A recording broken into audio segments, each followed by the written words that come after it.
welcome everybody to a brand new episode of Identity Talk for Educators Live, the show for the unsung heroes of education. I'm your host, Kwame Sarfo-Mensah. And if this is your first time tuning in to this podcast, I welcome you and I hope that today's episode is one that will have you coming back for more episodes to watch or listen to. And if you're a returning listener or viewer of the podcast, as always, I welcome you back and hope that today's episode is one that you will find informative, enlightening, and as always, insightful. So before we get into our main event, just a reminder for folks who are on YouTube, please make sure you hit that red subscribe button so you can get future notifications on new episodes. If you're listening from Apple Podcasts or Spotify, please make sure you subscribe there as well. Also, for those who would like to contribute to help us continue to build this platform, there are a few ways you can go about doing that. For starters, if you're somebody that is new to the Identity Talk community and you're still getting a feel for what it is, but you like a couple of episodes, then maybe a one-time donation is where you are at this stage. So you can do it in one of three ways. You can go on Cash App, where you can use the handle $IDTALK4ED. You could also go Venmo, where you can use the handle @Kwame SM. That's KWAMESM for those who are listening. And if you are on PayPal, you can use the URL paypal.me/Kwame SM. Now, for my day ones, for my people who have been with me for most of this 5-year journey of this podcast, and you really love what you've been listening to, and it's been impactful in your own life, then I implore you to join the Identity Talk community in Patreon. You can become a patron today. And when you do that, you will then get access to exclusive behind-the-scenes content that you will not see on any of my social media platforms. This is exclusively for the Patreon community. So to do that, make sure you look for my name, Kwame Sarfo-Mensah, and you'll find my page there. I also provide the information in the episode notes. And of course, to catch up on past episodes and also watch future episodes of this podcast, you can go to our main website at IDTALK4EDucators.com. Now, for those who love to read, I have a new book that's coming out in a couple months, and it's called Learning to Relearn, Supporting Identity in a Culturally Affirming Classroom. If you are somebody that does not love identity-based harm and you're all about combating it, not just in your school setting, but in all parts of your life, this is the book for you. If you are a child advocate, if you're a teacher, if you are an administrator, a community member, a parent who is all about centering, honoring, and affirming the identities of your children, regardless of how they show up, regardless of what languages they speak, regardless of where they come from and all the other identity markers, this is the book for you to have in your library. It is a must-have.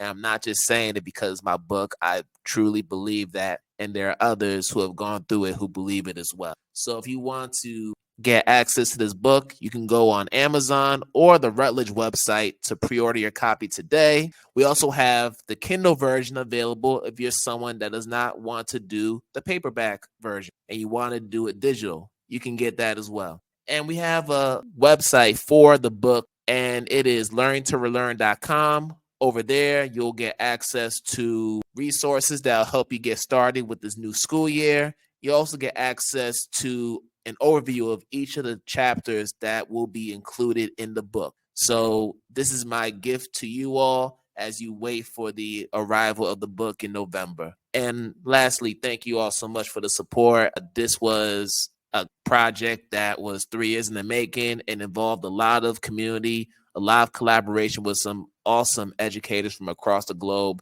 that you will learn more about when you get your copy. And that's all I got for you for now. Can't wait for you to get access to your copy. Thank you. All right. Now that we've gone through the announcements, let's get to the show. So we are back on the topic of multilingualism in our international schools. We've had past guests talk about this topic, and this is something that I personally am intrigued to learn more about with every guest that comes on. And today's guest is somebody who's going to give us even more insight on those topics, but also share a little bit about her life, her journey, and what got her to where she is today. So without further ado, I want to bring on Ceci Gomez-Galvez to the podcast to talk with us about her early upbringing, what brought her to education, and what she's doing now. So let's bring on Ceci and have this conversation. Hello. Hi, Kwame. Thank you so much for having me. This is really exciting. Yes, exciting to have you here. Exciting to be able to share your story and let people know how brilliant you are and what you do. And we're going to go ahead and get started. So, of course, when I interview every guest, I do my due diligence. I go into stalking mode, learn about them as much as I can so that we can have a conversation that may be different from other conversations you've had on other platforms. So hopefully we achieve that goal today, and you'll let me know if we do.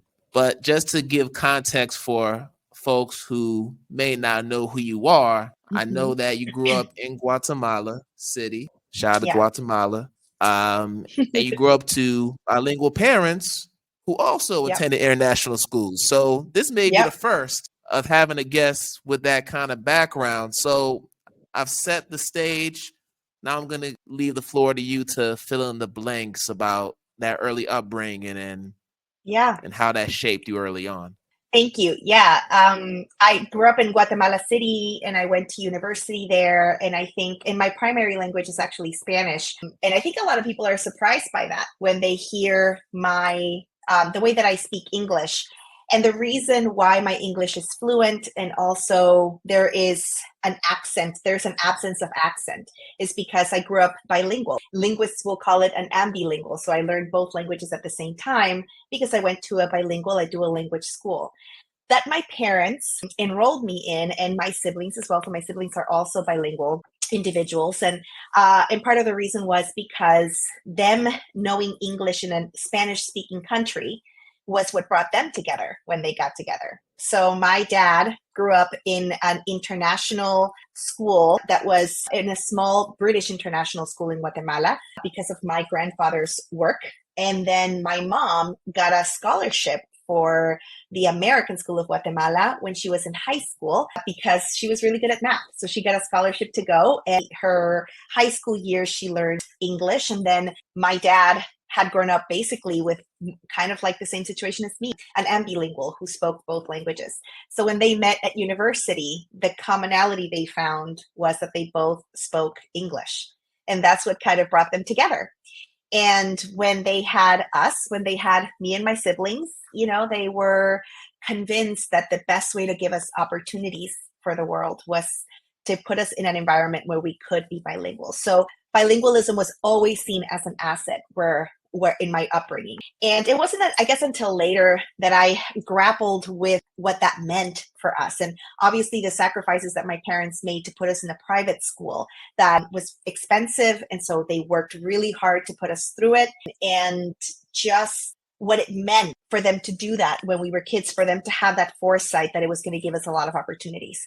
Again, now I grapple with that, and I ask myself how languages are that part of that intersectionality and part of that privilege, and how it opens doors for us, and how it is such a special thing that I am a bilingual person, that I'm a multilingual individual now, and how that really impacts the way that we see the world, the way that we navigate the world. And really at the core is why I do what I do and why I love doing what I do, which is advocating for multilingual people, in particular students in international schools. So you have two parents, ambilingual parents, who went to international schools, and you started teaching at a very young age. You started when you were still a teenager. Yeah. So we got to talk about that. Like, I didn't discover teaching until I was in my late 20s. You 18 years old, you like, I want to do this. Yeah. When most people are 18, we're not really thinking about that. We're thinking about a lot of other things. We're still trying to figure out life. So between that, having that background of your parents going to international schools, and then you starting at a young age, I'm curious to know what inspired you to want to pursue this work, and if anybody, who inspired you to get there. Yeah, and that's actually a very easy question to answer. I wasn't looking into becoming an educator. I mean, I was a teenager and I didn't know what I wanted to do with my life. but I had this superpower of being completely fluent in English in a predominantly Spanish-speaking country. And not just Spanish-speaking, there are a lot of heritage languages and indigenous languages in Guatemala that unfortunately I don't have in my repertoire because of many different colonialism and other layers of why my heritage language I don't really speak. However, having English was a superpower. And so when I was going to high school, finishing high school, I went to like this English institute to kind of like get some extra classes. My mom was like, I want you to practice your English more and da da da. And so I did. And then I went and they test you for your fluency. So I did. And obviously I got into the highest course. And then as I finished my course, my advanced course in English, they said, hey, listen, we're looking for teachers. Are you interested? And I was actually 16 then. I wasn't even 18 yet. and so they said, would you want to teach? We have a children's program as well. And I said, I don't know how that would work. So I would finish school in the morning, finish in the afternoon, and then I would go to my job. When I was 16. And of course, it was to help out my family at the time too. Financially, it was to also help myself put myself through school. And then as it turns out, that's where I met my husband, Carlos. We were both teenagers working as English teachers. And we were the two youngest teachers in this institution. And that's how we met. And we're together to this day. So it was all meant to be. But I kind of got pushed into the educator profession. And I was so fortunate that because of this superpower, I was trained early. And I was given this huge responsibility when I was still a kid myself. I mean, when I think about when I started teaching, it almost makes me cringe. I can't believe that I was teaching at such a young age. But it was so amazing for me. Like I mean, by 25, I was a seasoned teacher. And there were so many things that I understood about the teaching profession that some people might not even experience until their late 20s. So when I decided to go into the world of international school teaching, that's when things got a little bit more complicated, because that's when I started noticing that me speaking the language wasn't enough. There were all of these other considerations that went beyond my education and went beyond my capacity as an English speaker, because I wasn't a primary or a native English speaker and I held a Guatemalan passport. I was denied a lot of opportunities because people couldn't believe that I was so young and had started teaching so early, and also that my English was good enough or native-like to be able to teach. And so that was really hard for me because I didn't understand why I wasn't even being given the opportunity to interview, because I always thought, they hear me.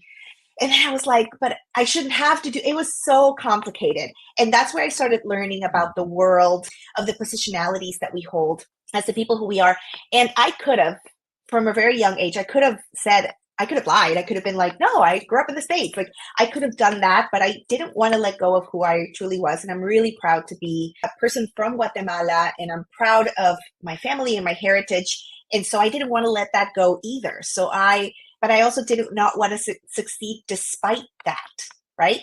And so it was complicated. And that's when I started navigating the world and understanding it in a way that I hadn't before, because my privilege had allowed me a lot of very special opportunities. But the moment that I was going into the real international world, that's when things got a little complicated. Wow. All right. You already took care of a couple questions. You came prepared. I love it. So before we get into that, let's go back a little bit, because I want to go back to your schooling, and I'm assuming mostly it was in Guatemala. Yeah, all of it. So during your time in Guatemala, were there times where you were questioning or figuring out who you were and you were dealing with issues with your identity, whether it be internal or external? Absolutely. I mean, yes. And that is independent of language, I think, and my language and my upbringing. I think in Guatemala, we navigate a lot of the colonial trauma that came from hundreds of years ago, where there was a clear separation and a clear segregation of the indigenous community versus what we would call Ladinos, which are like the mix of indigenous and Spanish and other European descent people, which is where I would identify to be more a Ladina than I would indigenous Guatemalan. And so navigating that too and understanding that in my schooling, for instance, in social studies, I remember vividly holding my social studies book, and the first chapter was like the Mayans and the Aztecs and da-da-da and Mesoamerica and all of this, like one chapter of everything that came before. And then the next chapter was, but then Christopher Columbus arrived, and then everything was great. And so my upbringing as a Latina, my education as a Latina, would also position me as a person of privilege within Guatemalan social structures. And so, and I remember thinking to myself, even when I was a young girl, where did I belong? Where I would walk and exist in a country like Guatemala, which is so rich in diversity and beauty, and not really feeling Guatemalan, like native Guatemalan, and obviously not speaking any of the indigenous language, but speaking Spanish and English, you know, these two huge, very dominant, important languages, and not realizing what I had lost somewhere in my heritage. And so I think my schooling enabled me to continue to feel somewhat othered. And at the same time, I think that there was, I don't know that it could have been any different, because identifying as a person that is native to Guatemala is a very special thing. And I would never want to appropriate that either. But all of this actually, it became true for me later as an adult, when I started thinking about really, truly the impact of this stripping away of heritage cultures and identities over time.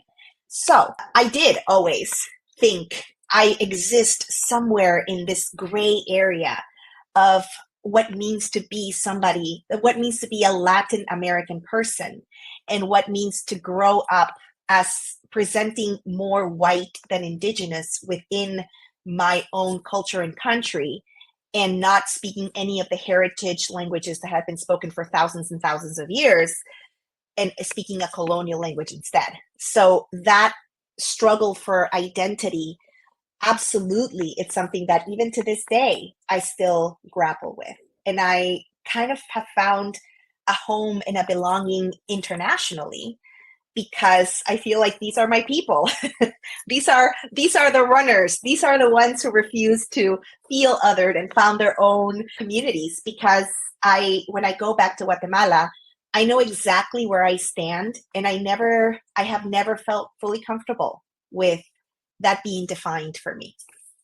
And in thinking about the fact that you are in international schools and you found your community there, you found your home there, does it make you more appreciative of the fact that you are able to speak Spanish, because that is the lingua franca in Guatemala? So to be able to speak that, a connection that you still have to your home country, even if other parts of your existence may not align with what people believe to be Guatemalan, if that makes sense. Right. Yes, I absolutely, like, one of the things that I have loved the most about that, it's almost kind of like what Valentina Gonzalez says, you know, fall in love with your culture, fall in love with your language, fall in love with your identity, fall in love with yourself.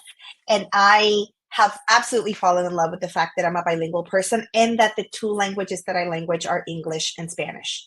That is something that at my core, like, I know we call it mother tongue, but we acknowledge also that not everybody has mothers. So everybody learns languages in different ways, and family structures can look different. But my mother tongue is Spanish, because that is what my mother spoke to me when I was little. And that is what I grew up knowing, like, that is her voice in my head, is in Spanish, not in English. And when I had my son, I found myself speaking to him in Spanish and knowing and feeling that connection for him. That's the language that I wanted to use when I communicated with him. So I hold Spanish, as complicated as it is, I hold Spanish deep in my heart. It's what I speak to my grandmother in. It's what I spoke to my grandfather in. It is the first full book, El Principito, The Little Prince. The first full book I ever read from start to finish was in Spanish. And I love that part of myself. But it also comes with the acknowledgement that it can be complicated for people to love that a part of yourself that has been somewhat imposed on you. And so those two things are true simultaneously, but it doesn't make me love me less. But it is definitely a struggle. And it's a conversation that I'm willing to have as well about why I love that part of myself and how that's not everybody's story. And that's okay. So it doesn't delegitimize who you are and how you view yourself and how you feel.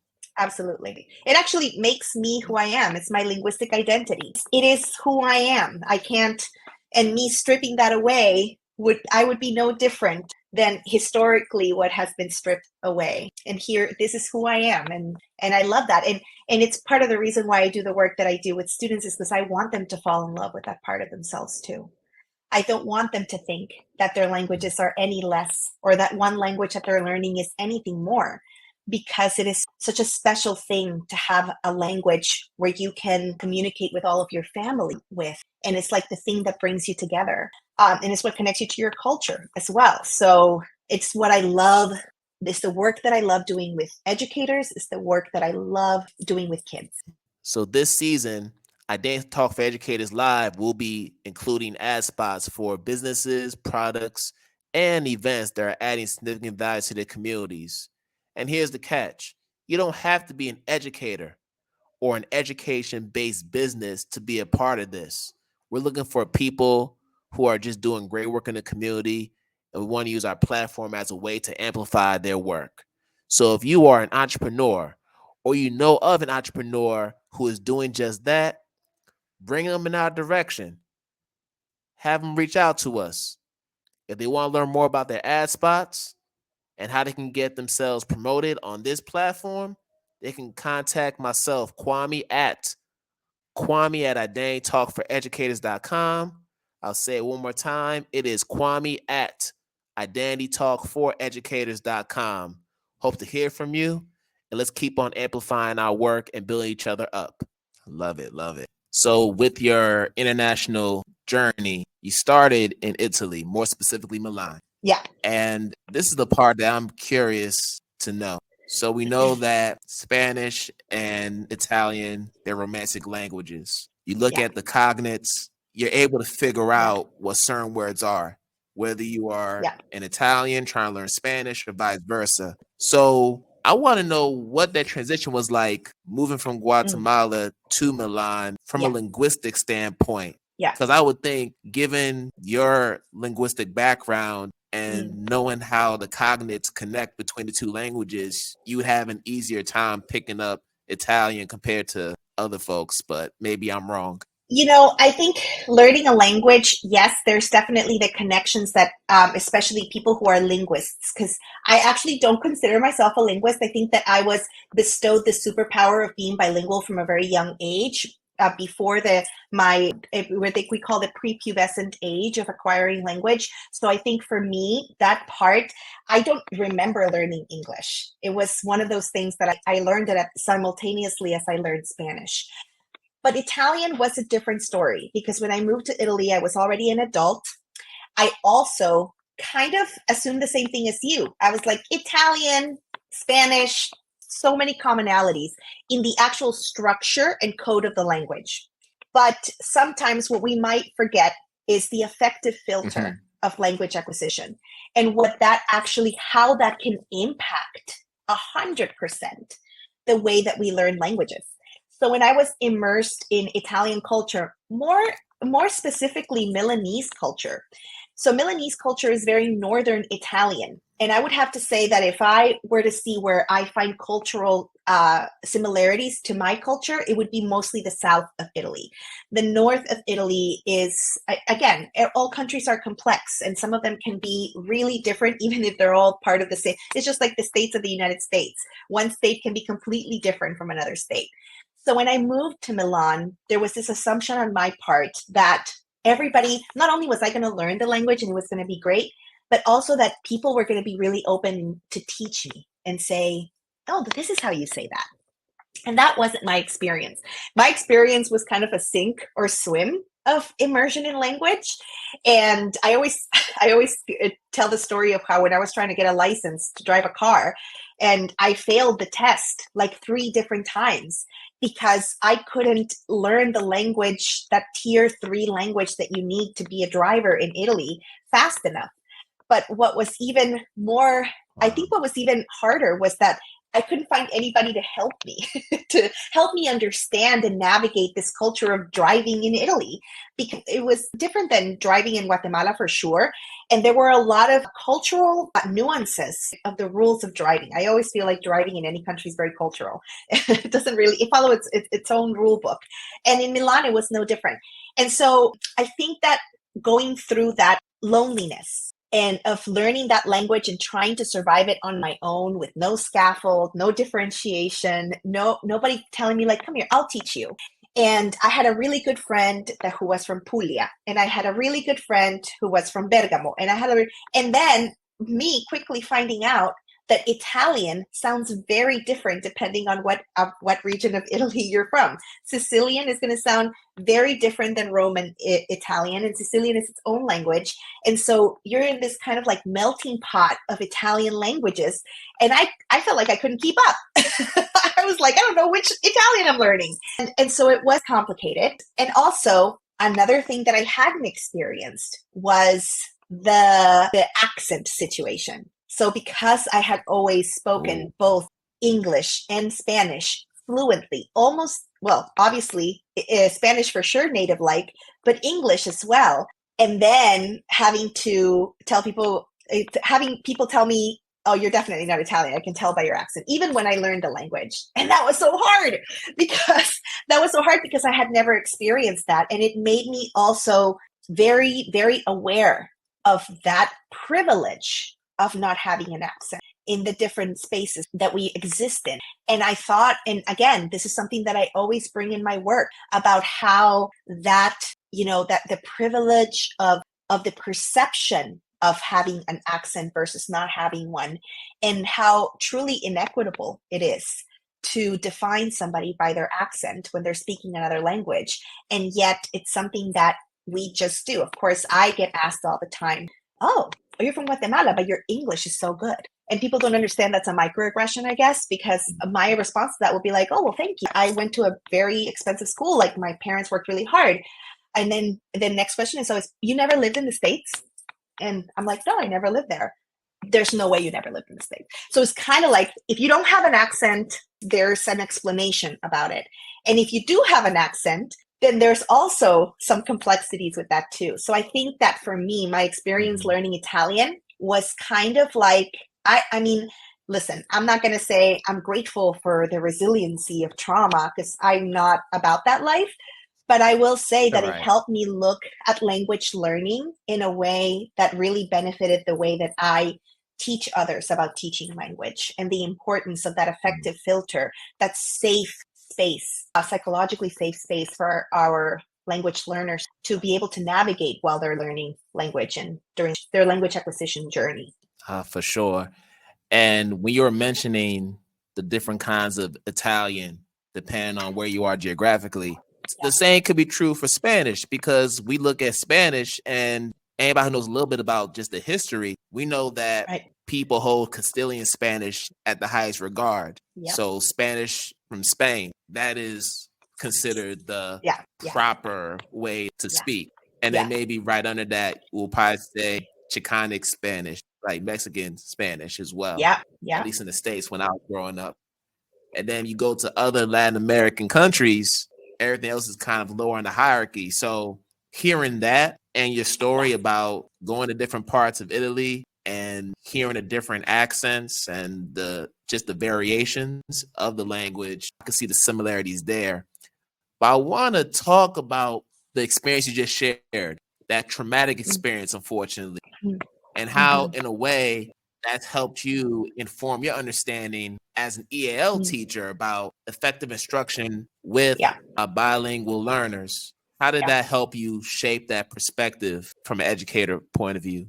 Yeah, I would say as I was growing up and when I started navigating other languages, when I started to live internationally, something became very clear in my process, in my cognitive process, that at the time I couldn't name, and now I can name it.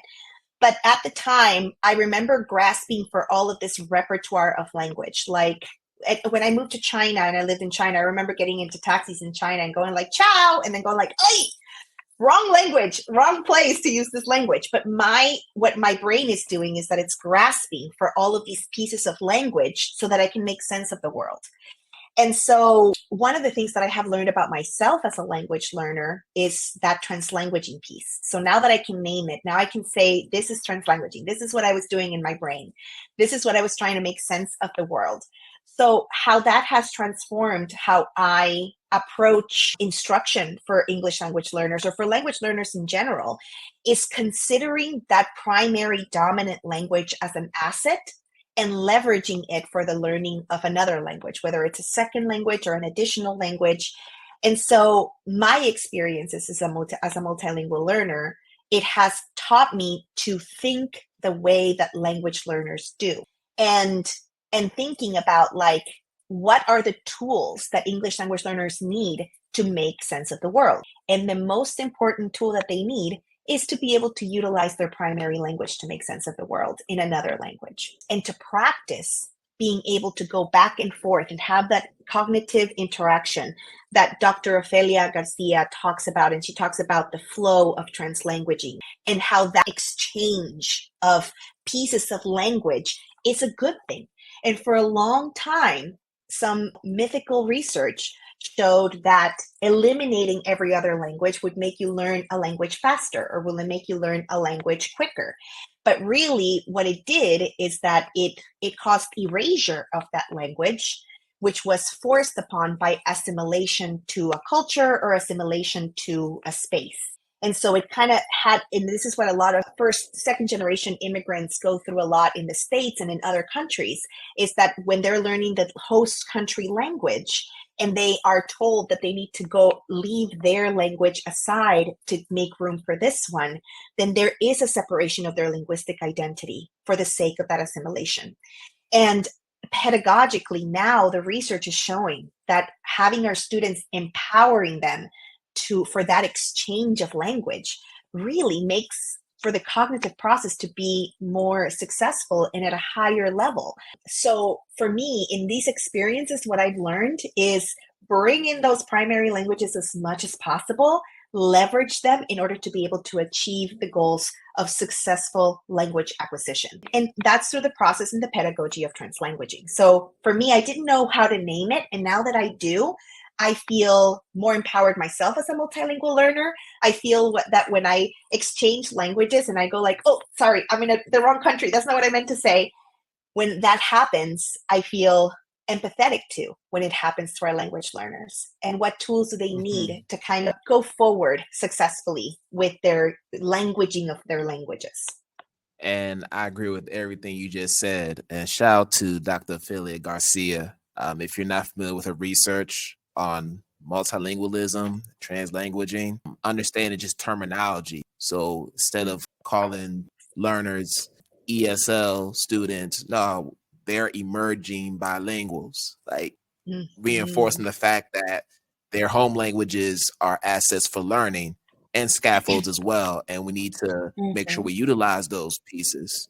And in speaking about that, I'm thinking about our international schools. I'm thinking about the fact that we have third culture kids in our schools who are coming with their own linguistic repertoires. I'm thinking about teachers coming in from different parts of the globe who are teaching, and English being the medium of instruction in our schools. I'm wondering, from your perspective, as somebody who works with different schools on linguistics and the importance of honoring people's linguistic backgrounds, how can we guide teachers, particularly those who may not have the same repertoire as you? They may be monolingual teachers who speak English and that's pretty much all they can speak.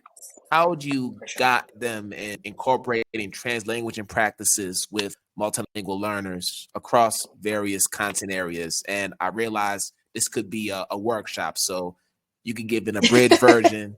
I know it's a big question.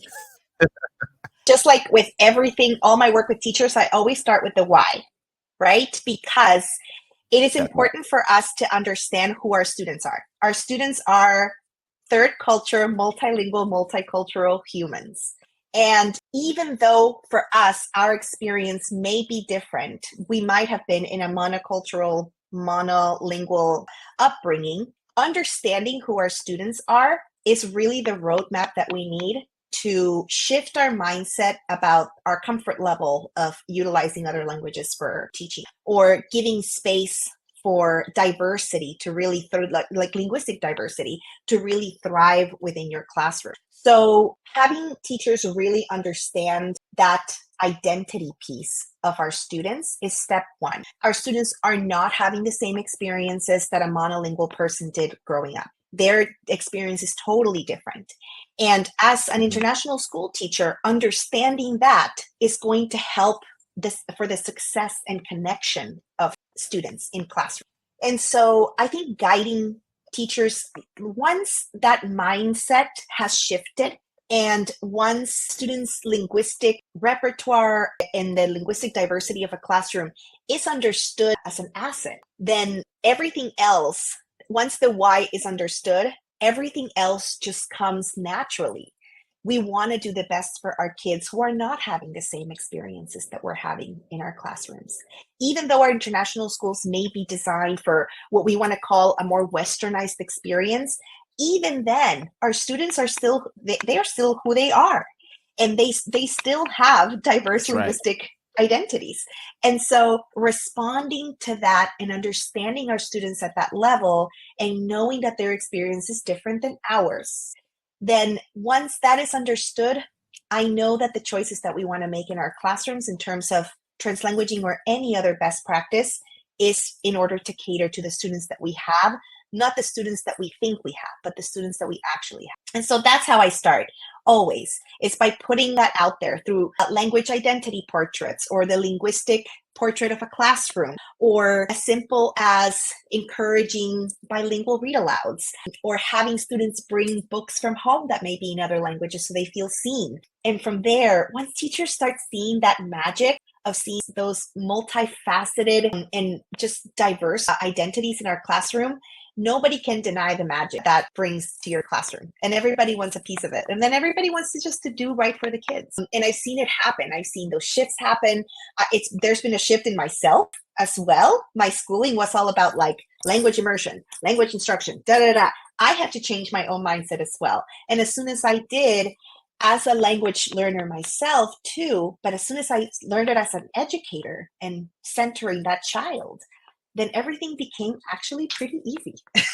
Yeah, and I think what makes teachers fearful of the work is this idea of perfectionism. They feel like they have to get it right with their multilingual learners. They want to make sure that Sure. they're pronouncing words correctly in that learner's home language. They want to make sure that they're being understood and that they're able to access the curriculum in the same way that their English speaking counterparts are able to. But the reality is, you're going to make mistakes. As someone who's For sure. had students from other parts of the globe, I've had students who only spoke Mandarin. I've had students who only spoke Vietnamese. I've had students who spoke Spanish. And I don't know any of those languages. But you know what? I'm going to try. And the fact that I had the empathy and I'm putting in the effort and the investment to learn and to create that access for the learners, they may not be able to communicate that to you in English, but they feel it. They see that you're trying. They see the effort. Absolutely. And that's what allows them to stick with you, even through your process, even through your mistakes. They still want to be with you. For sure. They want to be on that journey with you because they see that vulnerability from you as well, not as the person that knows everything.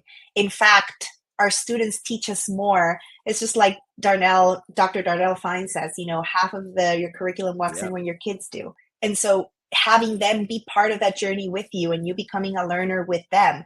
I don't know that there's anything that can be more beautiful than that, to be honest. And I don't know if any teacher who wouldn't remember that time where they had that moment in their classroom where everybody felt like a learner, and bringing those assets from those kids and helping them understand how special that is of them.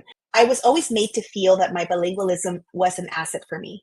And that's also a part of my upbringing, is that both languages that I languaged growing up, both of them were valued equally in my house.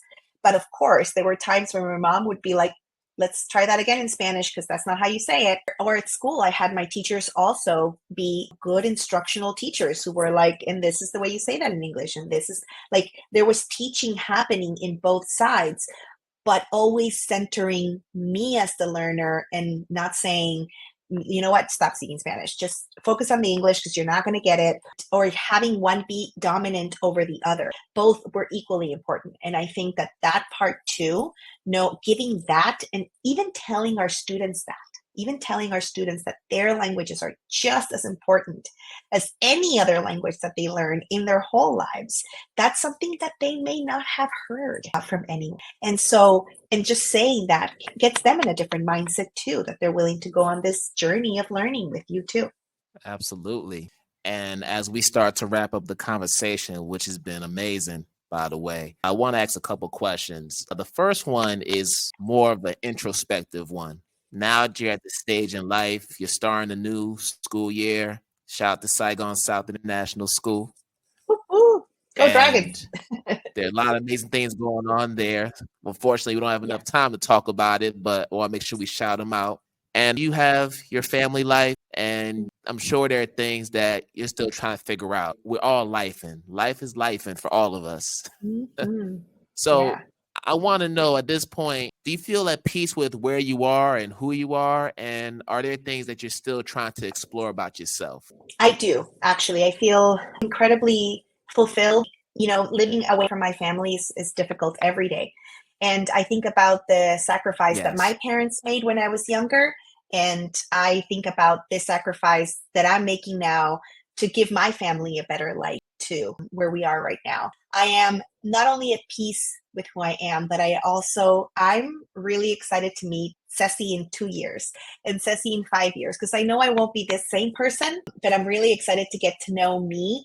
It's like Dr. Goldie Mohammed in her book, Unearthing Joy. And she talks about that we must search for and unearth ourselves, and search for people, places, things, histories, movements, events, and moments that we have failed to teach because we didn't learn them ourselves.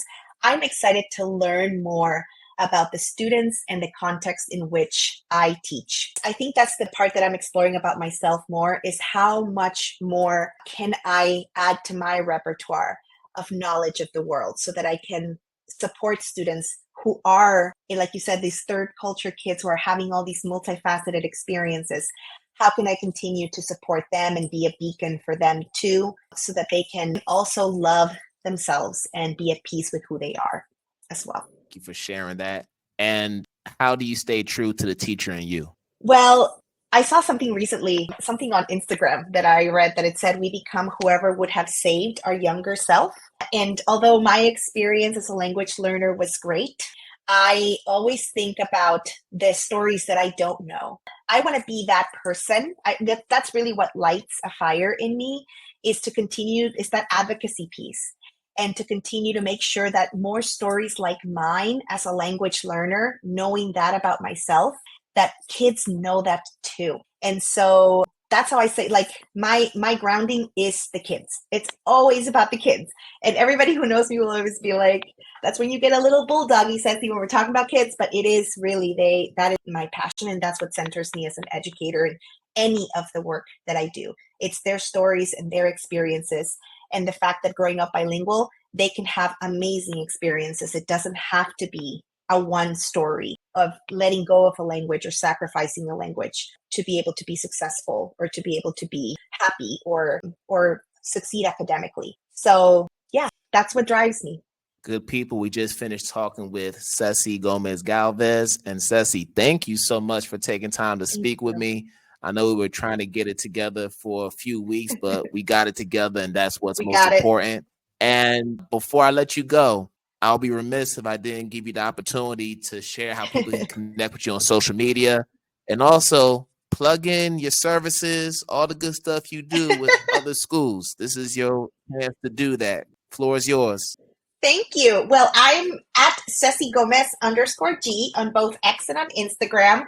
And although I've been a little absent from the socials right now because I'm trying to really be intentional about what I share, but those are my socials right now. And you can also find me as Ceci Gomez-Galvez on LinkedIn too. And really, like I said, my true passion is to have a conversation, to have a dialogue with anybody about how to create those spaces of belonging for multilingual learners. So if anybody wants to have just a call, an exploratory call, or just a dialogue around that, I'm always here and I geek out on this stuff. So please do reach out. Y'all heard her. Connect with her, follow her, start having that dialogue. She's open, she's ready to collaborate and also to learn as well, because it's an exchange. It's always an exchange when you're in community with like-minded learners and educators. All right, people. So on behalf of Ceci, I wish you all good morning, good afternoon, good night, wherever you are in the world. And we're going to do this again another time. Peace out, everybody. Muchas gracias. Adiós.